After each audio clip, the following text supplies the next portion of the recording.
Hello बच्चों, इस video में हम क्षितिज काव्यखंड से सूर के पद के भावार्थ पर चर्चा करेंगे।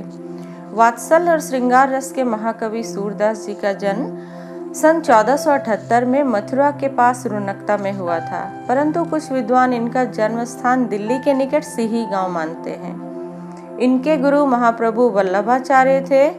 इनकी मृत्यु 1583 में हुई। इनकी रचनाएं सूरसागर, साहित्य लहरी तथा सूर सारावली में संग्रहित है। इनकी सारी रचनाएं ब्रज भाषा में हैं। इसी सूरसागर में संकलित भ्रमर गीत से 4 पदों पर हम चर्चा करेंगे। प्रसंग उस समय का है जब कृष्ण मथुरा चले गए। जाते समय गोपियों को आश्वासन दिया था कि वे आएंगे, परंतु राजकाज के कारण जब वे नहीं आ पाते, तब गोपियों की व्याकुलता, बेचैनी और पीड़ा को देखते हुए अपने मित्र उद्धव को गोपियों को समझाने के लिए भेजते हैं और कहते हैं कि गोपियों से कहिए कि प्रेम मार्ग को छोड़कर ज्ञान मार्ग को अपना ले। तब उद्धव गोपियों के लिए योग का संदेश लेकर आते हैं। बच्चों, तो योग को हम समझेंगे। योग क्या है? योग जहाँ हम निर्गुण निराकार ब्रह्म की उपासना करते हुए ज्ञान को प्राप्त करते हैं, और ज्ञान प्राप्त होने के बाद हमारे अंदर जो मोह माया, इच्छा, स्वार्थ आदि जैसी भावनाएं होती है, उनसे हम मुक्त हो जाते हैं। और जब हम इनसे मुक्त हो जाते हैं तो हमारे दुख भी दूर हो जाते हैं। तो इस प्रसंग में, इन पदों में मुख्य रूप से उद्धव और गोपियों के बीच का संवाद है। तो बच्चों, सूरसागर में संकलित भ्रमर गीत के इन पदों में कृष्ण के गोकुल से मथुरा चले जाने पर गोपियों की विरह वेदना को दर्शाया गया है। पाठ के इस पहले पद में गोपियां कृष्ण को ताने उलाहने देती हुई व्यंग कर रही हैं और कहती हैं, उद्धव तुम हो अति बड़भागी, अपरस रहत स्नेह तगाते, नाहिन मन अनुरागी। उद्धव आप तो बड़े भाग्यवान हैं। बड़भागी का अर्थ होता है भाग्यवान, भाग्यशाली। अपरस रहत अछूते रहे हैं, स्नेह तगा प्रेम के बंधन से। तो आप इसलिए भाग्यशाली हैं कि प्रेम के बंधन से हमेशा मुक्त रहे हैं। और नाहिन मन अनुरागी, और ना ही आपके मन में किसी के प्रति अनुराग रहा है। अनुराग का अर्थ होता है प्रेम। फिर वह उद्धव की तुलना कमल के पत्ते और तेल लगी गगरी से करती हुई कहती है कि पुरैनी पात रहत जल भीतर, तारस देह न दागी। कि पुरैनी पात, कमल का पत्ता, जिस प्रकार पानी में रहकर भी तारस देह न दागी, उस पर पानी का एक दाग भी नहीं लगता। ज्यों जल माहा तेल की गागरी, बूंद न ताको लागी। माहा का अर्थ होता है अंदर। कि जिस प्रकार तेल की गगरी को जब हम पानी में डुबो कर निकालते हैं तो उस पर भी पानी की एक बूंद नहीं ठहरती। तो उद्धव आप इसी कमल के पत्ते और तेल लगी गगरी के समान हैं, जिस पर पानी का कोई असर नहीं होता। उसी प्रकार कृष्ण के नजदीक रहकर भी आप पर प्रेम का कोई असर नहीं हुआ है। आप प्रेम से मुक्त रहे हैं। प्रीत नदी में पाँव न बोर्यो, दृष्टि न रूप परागी। फिर कहती हैं उद्धव, आपने तो प्रीत नदी यानी प्रेम की नदी में आज तक अपना पैर भी नहीं डुबोया, यानी कभी प्रेम की शुरुआत ही नहीं की, किसी से प्रेम करने की कभी पहल ही नहीं की। और दृष्टि न रूप परागी यानी मोहित होना। परागी का अर्थ होता है मोहित होना। तो किसी के रूप पर आप कभी मोहित ही नहीं हुए, तो आप प्रेम को क्या समझेंगे? इसमें होने वाली पीड़ा, कष्ट, वेदना को आप कभी महसूस ही नहीं कर सकते। इसलिए आप हमें कृष्ण को भूल जाने को कह रहे हैं। सूरदास अबला हम भोरी, गुर छाटी ज्यों पागी। पर हम गोपियां तो भोरी का अर्थ होता है भोली भाली।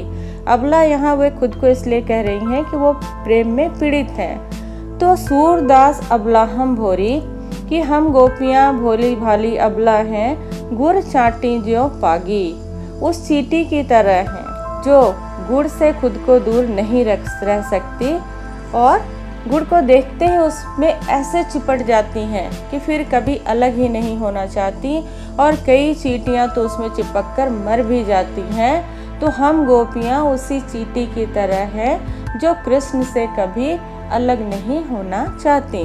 तो बच्चों, इस दूसरे पद में गोपियों ने कृष्ण के प्रति अपने अटूट प्रेम को व्यक्त किया है और कहती हैं कि मन की मन ही मांझ रही कि हे उद्धव, हमारे मन की बात तो हमारे मन में ही रह गई, जो हम कृष्ण से कहना चाहती थी। कहिए जाई कौन पे उद्धव, नाही परत कही। उद्धव, अब आप ही बताइए कि हम अपने मन की बात किससे कहें। इस प्रेम की पीड़ा को हम दूसरों से कह भी तो नहीं सकते। अवधि आधार आस आवन की, तन मन बिथा सही। अवधि का अर्थ होता है समय, आस उम्मीद, आवन आने की। तो अभी तक तो एक उम्मीद थी कि कुछ समय बाद ही सही कृष्ण आएंगे, और यही सोचकर तन मन बिथा सही, यानी तन से और मन से बिथा, बिथा का अर्थ है पीड़ा, कष्ट।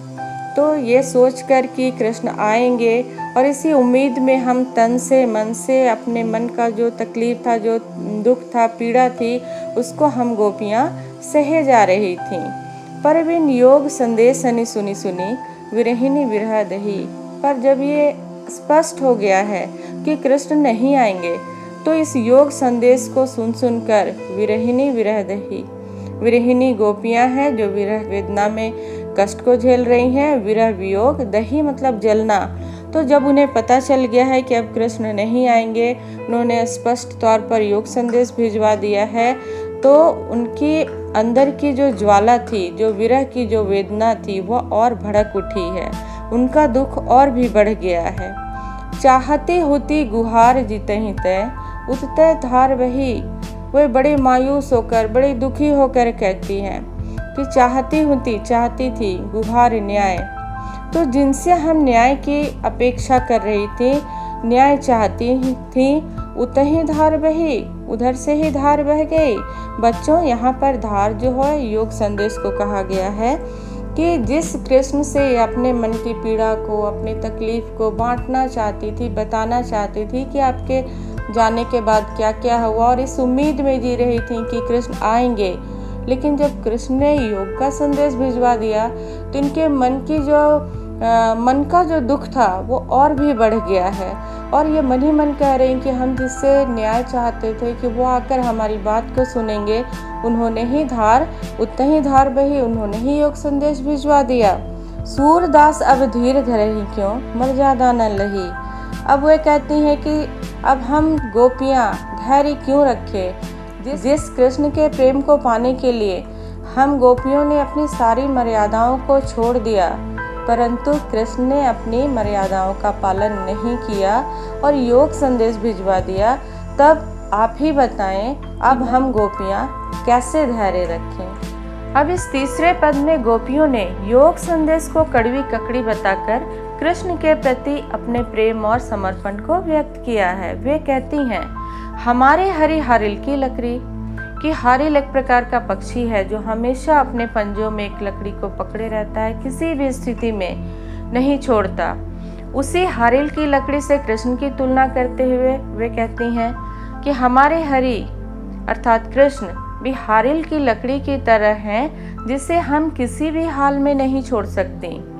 मन क्रम वचन नंद नंदन उर दृढ़ कर पकड़ी, कि मन से, कर्म से और वचन से, तीनों से हम नंद नंदन, नंदन का अर्थ होता है पुत्र, नंद के पुत्र कृष्ण को उर हृदय दृढ़ करी पकड़ी, कि बड़ी ही दृढ़ता से निश्चय कर अपने हृदय में नंद के बेटे कृष्ण को बसा लिया है। जागत सोवत स्वप्न दिवस निसी कान कान जकरी। और इतना ही नहीं, जागते सोते सपने में दिन हो या फिर रात हो, हर समय हम गोपियाँ कान्हा कान्हा ही जपते रहती हैं। ऐसे में सुनत योग लागत है ऐसो ज्यों करुई ककरी, कि ऐसे समय में जब हर हमेशा हम गोपियाँ कृष्ण को ही याद करते रहती हैं, तो इस ऐसे समय में इस योग संदेश को सुनकर उस कड़वी ककड़ी के समान लग रहा है, जिसे किसी भी प्रकार से नहीं खाया जा सकता। अर्थात कृष्ण को भूलकर किसी भी सूरत में, किसी भी हाल में इसे नहीं अपनाया जा सकता। सूतो व्याधि हमको ले आए, देखी सुनी न करी। ऐसे में हे उद्धव, ये कौन सी व्याधि, व्याधि का अर्थ होता है रोग, ये कौन सा रोग ले आए हैं जिसे हम गोपियों ने न कभी देखा है और न कभी सुना है। यह तो सूरत नहीं ले सौंपो जिनके मन चक्री, उद्धव, यह जो योग संदेश लेकर आप आए हैं, यह उन्हें सौंपिए जिनका मन चक्कर के समान घूमता रहता है, अर्थात कभी यहाँ भटकता है, कभी वहाँ भटकता है। हमारा मन तो कृष्ण के प्रति दृढ़ है, हम उन्हें कभी नहीं भूल सकते। इस चौथे पद में गोपियाँ कृष्ण को उलाहने देती हैं, ताने मारती हैं और कहती हैं, हरि है राजनीति पढ़ आए। कि हरि अर्थात कृष्ण ने अब राजनीति पढ़ ली है, उनके व्यवहार में वो राजनीतिज्ञों जैसा छल कपट झलक रहा है। समुझी बात कहत मधुकर के समाचार सब पाए। यहाँ मधुकर उद्धव हैं, तो वो कहती हैं कि उद्धव, आपकी बात सुनकर हम सारी बात को समझ गई थी, पर जब कृष्ण का समाचार मिला तो सारी बातें स्पष्ट हो गई हैं, हम गोपियाँ सब कुछ समझ गई हैं। एक अति चतुर होता पहले ही अब गुरु ग्रंथ पढ़ाए। कि उद्धव, आप एक तो पहले से ही बहुत चतुर थे, अब आपके गुरु कृष्ण ने आपको ग्रंथ पढ़ा दिया है तो आप और भी चतुर हो गए और हमें योग संदेश देने आ गए। बड़ी बुद्धि जानी जो उनकी योग संदेश पठाए। कि उनकी बुद्धि और ज़्यादा बढ़ गई है, अर्थात यहाँ से जाने के बाद जब वो मथुरा में है तो वहाँ पर उनकी बुद्धि और बढ़ गई है, इसलिए उन्होंने योग संदेश भिजवाया है और कहा है कि हम गोपियाँ उन्हें भूल जाए। उद्धव भले लोग के आगे परहित डोलत धाये।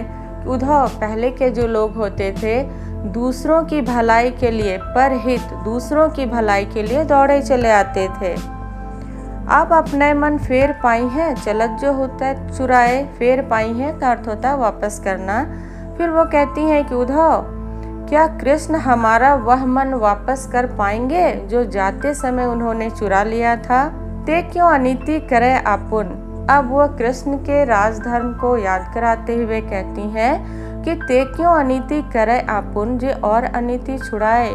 यह वही कृष्ण है जो हमेशा दूसरों को अनीति अर्थात अन्याय से छुड़ाते आए हैं। आज ऐसा क्या हो गया जो वही हम गोपियों पर अन्याय करने लगे हैं। राजधर्म तो यह है सूर जो प्रजा न जाहि सताए।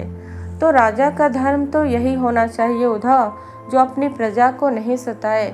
फिर ये कृष्ण हम गोपियों को क्यों इतना सता रहे हैं, क्यों ऐसा कह रहे हैं कि हम उन्हें भूल जाए, जबकि वो अच्छी तरह से जानते हैं कि हम उनके बिना नहीं रह सकती।